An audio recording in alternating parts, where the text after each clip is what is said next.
ഉയർപ്പ് തിരുനാളിനൊരുങ്ങി Palakkad saint Raphael's cathedral.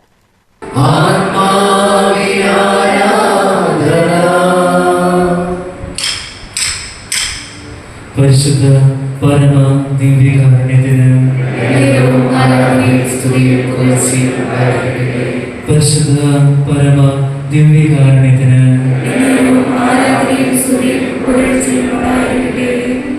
പെസഹ വ്യാഴം ദിവസം ദേവാലയത്തിൽ നടന്ന തിരുക്കർമ്മങ്ങൾക്ക് മാർ പീറ്റർ കൊച്ചുപുരയ്ക്കൽ നേതൃത്വം നൽകി. രാവിലെ 6:30 കാൽകഴുകൽ ശുശ്രൂഷയും വിശുദ്ധ കുർബാനയും ഉണ്ടായി.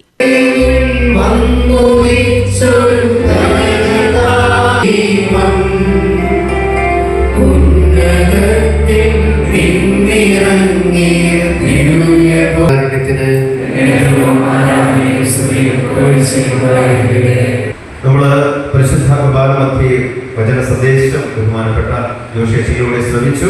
ഏറ്റവും ഉചിതമായ ഏറ്റവും പ്രസക്തമായ ഒരു സന്ദേശം അച്ഛനിലൂടെ ദൈവം നമുക്ക് നൽകി. അച്ഛൻ അറിയിച്ചതുപോലെ പെസഹ അപ്പം മുറിക്കൽ ശുശ്രൂഷകൾ നമ്മുടെ വീടുകളിൽ പ്രാർത്ഥനാപരമായി നടത്തുന്നുണ്ട്.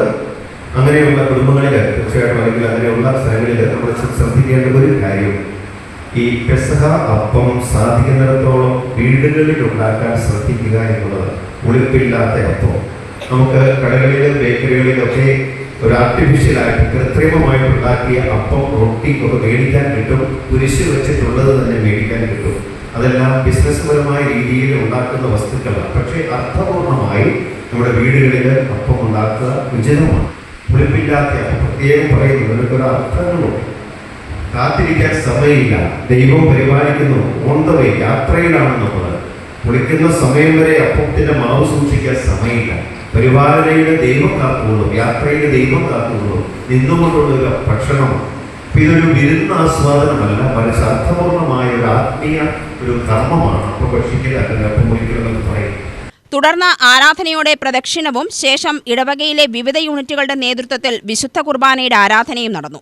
പൊതു ആരാധന, ആരാധനയുടെ സമാപനം എന്നിവയാണ് മറ്റ് ചടങ്ങുകൾ.